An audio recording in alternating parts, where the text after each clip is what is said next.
Onyx and Das Efx Slide on Common for a 32-year-old diss.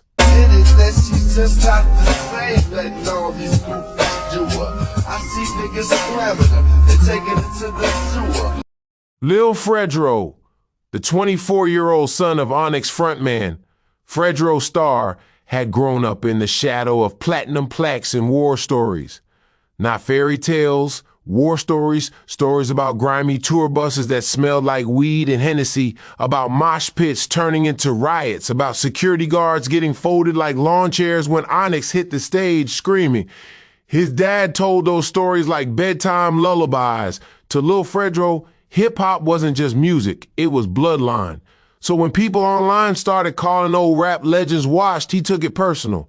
One night in early 2026, he was in his apartment in Astoria, Queens, feet up on the desk scrolling through YouTube videos, old interviews, old freestyles, lame-ass podcasts. Then the algorithm served him something different. The video to an old hip-hop classic by a Chirac rapper named Common. The name of the song was I Used to Love Her, released in 1994. Lil Fredro almost skipped past it because the only old-ass rap he listened to was his dad's group, Onyx. But the comment section caught his eye. He talking about those New York niggas with that slamming her and taking her to the sewer line. Onyx knew better than to respond. One troll typed, Das Efx went quiet after this. Another typer wrote, Lil Fredro frowned, sewer line? Sewer line. He clicked. The beat rolled in, mellow, dusty, hypnotic. Then the verse came, and then the line. I see niggas slamming her and taking her to the sewer. I see niggas slamming her and taking her to the sewer. Lil Fredro sat up. His jaw tightened because he knew exactly what that meant. Onyx had been known for wild, aggressive, chaotic energy and blew up in '93 with their second single, Slam. And Das Efx blew up with their sewer-themed rhymes on their first album. Common took shots at both groups on his song and was a Chicago nigga. Onyx and Das Efx were both from New York City, where hip-hop originated, so the audacity of him to shoot at New York rappers over the topic of hip-hop back then. What burned Lil Fredro up the most is that neither group blasted back. This was very unlike his dad, who has a hair trigger temper. Fredro Starr was half asleep on the couch when his son stormed in his Long Island mini mansion. Yo, Pops, fuck you want, boy. Busting through a nigga front door like that, you bugging, Fredro yelled. Pops, what? Why didn't you check Common back in the day? Fredro opened one eye. What you talking about, lil nigga? Lil Fredro played the I Used to Love Her song from his phone. Fredro stared at the screen, confused at first. Then recognition flickered. Then something else. A faint embarrassment. That old-ass song? He said, man, that was decades ago. He dissed y'all. Fredro rubbed his face. Everybody was dissing everybody back then, boy, but y'all ain't say nothing.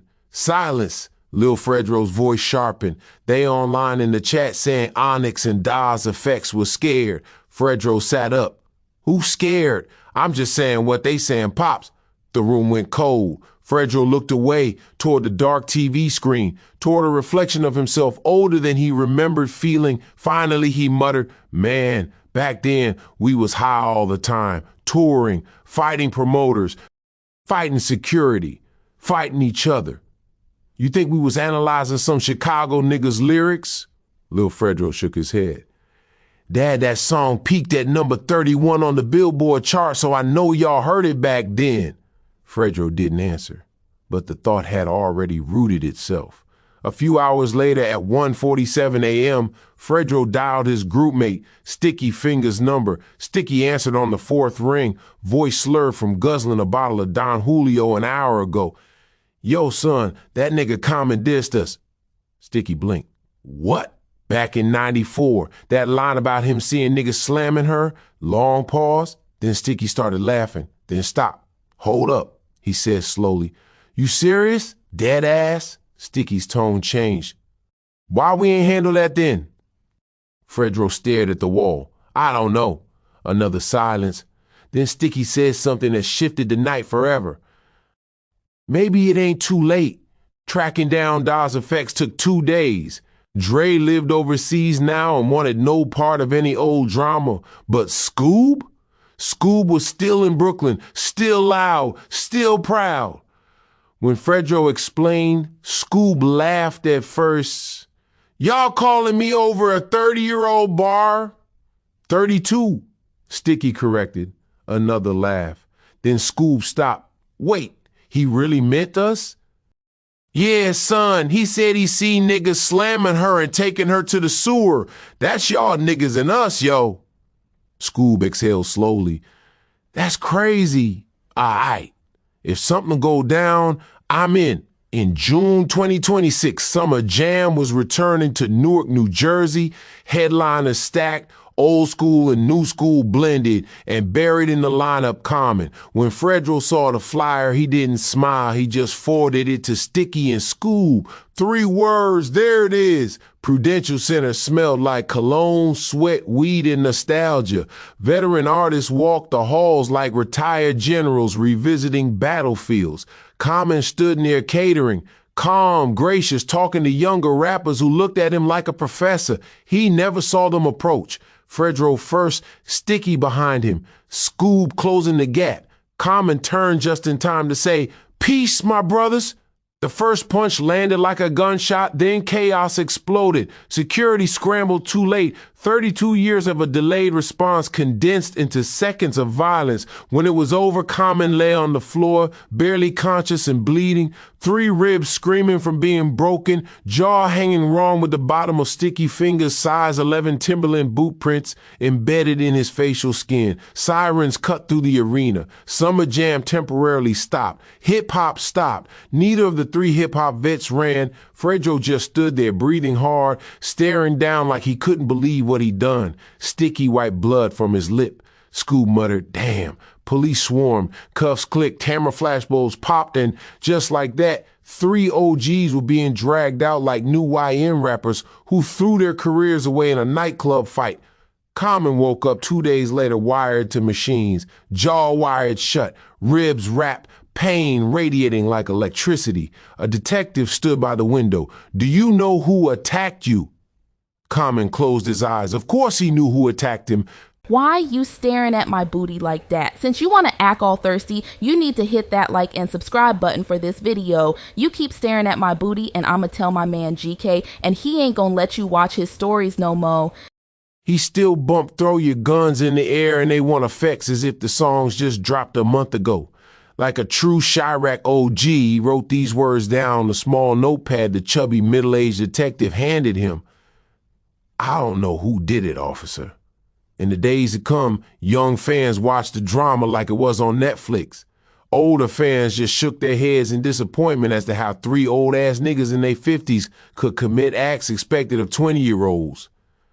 Fredro sat on the concrete slab bunk staring at the flow, Sticky pace. Scoob leaned against the wall. Nobody spoke for a long time. Finally, Sticky said, "Was it worth it?" Fredro didn't answer, because for the first time since that night started, he wasn't sure. The case was supposed to be open and shut. 3 men, 1 victim, hundreds of witnesses, a venue packed with cameras, but nothing about what happened at the Prudential Center that summer had followed logic. Not the attack, not the fallout, and certainly not the courtroom drama that unfolded months later in downtown Newark. By September, the assault had become less of a criminal case and more of a cultural spectacle. Protesters gathered outside the courthouse with handmade signs. "Hip-hop deserves better. Stop black-on-black violence. Free Onyx." News vans lined the street like armored vehicles. Inside, the courtroom buzzed with tension. At the center of it all sat 3 men who had once commanded stages. Fredro Starr, rigid and silent. Sticky fingers, restless, eyes scanning everything. Scoob, jaw clenched, posture defiant. Across the room sat the man whose presence mattered most. Common, the OG rapper turned actor that entertained millions over the years and was dating fine-ass Jennifer Hudson, his sexy homegirl. His jaw had healed, but the faint stiffness in his movements remained, a quiet reminder of that night. When he took the stand, the courtroom leaned forward as one organism. The prosecutor's voice was measured. "Mr. Lynn, Common's real last name. Do you see the individuals who attacked you in this courtroom today? Common looked at the defense table, looked at Fredro, Sticky, Scoob. 32 years of history hovered between them, a lyric written when none of them imagined this future. Common turned back to the prosecutor. I don't know who attacked me. A murmur rippled through the room. The prosecutor frowned. You were face to face with your assailants. It happened so fast, Common said calmly. Lights, noise, confusion. I was disoriented. Are you refusing to identify them? Nah, I'm saying I can't. The defense attorneys exchanged glances, stunned. The prosecution's backup plan was the arena footage. Jurors watched grainy black and white clips from backstage cameras. Figures moved like ghosts in static. Shapes collided. Security flooded in. No clear faces, no definitive proof. Technology that had seemed omnipresent suddenly felt useless. The defense leaned into it hard. No weapon recovered, no clear identification, no reliable visual evidence. Reasonable doubt piled up brick by brick. Before trial, all three men had spent months in the Essex County Jail in Newark because the Nash prosecutor finessed the judge into denying them all a bond when the jury filed. Back in the room after deliberating, everybody went silent enough to hear fabric shifting on the charge of aggravated assault. Pause. We find the defendants. A cough somewhere in the gallery. Not guilty. Gasps. A woman cried out. Someone clapped before being shushed by a bailiff. Fredro closed his eyes. Sticky leaned back like gravity suddenly released him. Scoob just exhaled, slow, heavy, disbelieving. They were free. News cameras swarmed as the three men stepped into the daylight of downtown Newark. Microphones thrust forward. Fredro, any comment? Sticky, do you regret what happened? Scoob, what happens next? But none of them answered, because across the steps stood Common. No entourage, just quiet presence as his boo. J. Hud hugged his waistline, cuddling next to him. For a moment, nobody moved. Then Fredro walked toward him. Thank you, he said simply. Sticky followed. We was wrong. I apologize, yo. Scoob nodded. Shouldn't have happened, my nigga. Shit was stupid. Common studied them. Not with anger, not even with suspicion, just tired understanding. We all got carried by something, he said. Pride, pain, history. Fredro swallowed. We want to fix it, son. Common raised an eyebrow. How? Fredro glanced at the others, then back at him. By making sure nobody else repeats this kind of behavior over some rap lyrics. 2 months later, a press conference was held at a community center on the west side of Chicago. On stage together, Common, Fredro Starr, Sticky Fingers, and both members of Das Efx, as well as some upcoming local drill rappers who were commanded not to say any curse words during their performances at this positive hip-hop event, which was attended by youth leaders, pastors, and activists, and even the police chief and mayor. A banner behind them read, Unity over Ego, Foundation Against Black-on-Black Violence. Cameras flashed, reporters whispered. Nobody in hip-hop history has seen something like this in a long time. Former attackers and victims standing shoulder to shoulder. When Common stepped to the microphone, the room quieted. Violence didn't start with us, he said, and it won't end with us. But accountability has to start somewhere. Fredro followed. We let pride turn into destruction. Now we using that same energy to build something. Sticky added, young artists need to know having smoke with a fellow artist ain't worth funerals or prison. Scoob finished it plainly. We too old to be enemies. Time to be examples. The culture reacted in waves. Some called it a PR move to get motion and clout because they was all old and wanted attention. Some called it healing. Others called it overdue. But in neighborhoods across the country, young artists began showing up to foundation events, listening to men who had lived through the consequences of ego-driven violence. Lil Fredro attended the first youth forum quietly, sitting in the back when his father spoke. About accountability, their eyes met briefly. No anger, no blame, just understanding that he was stupid for starting this whole chain of events some months ago. Months later, at a charity concert in Newark, the four men shared a stage for the first time since the trial, not as rivals, not as headlines, but as survivors of a moment that could have ended far worse. Common stepped to the mic. 32 years ago, I said some shit in a song that caused division, initially against me and Q, but we squashed that shit and went on to give y'all Barbershop Part 2, he said. Tonight, with my other hip-hop brothers that took issue with my lyrics, we bring y'all unity. The beat dropped, aggressive and unmournful, hopeful. In the crowd, thousands of hands rose together, not in fists, in peace,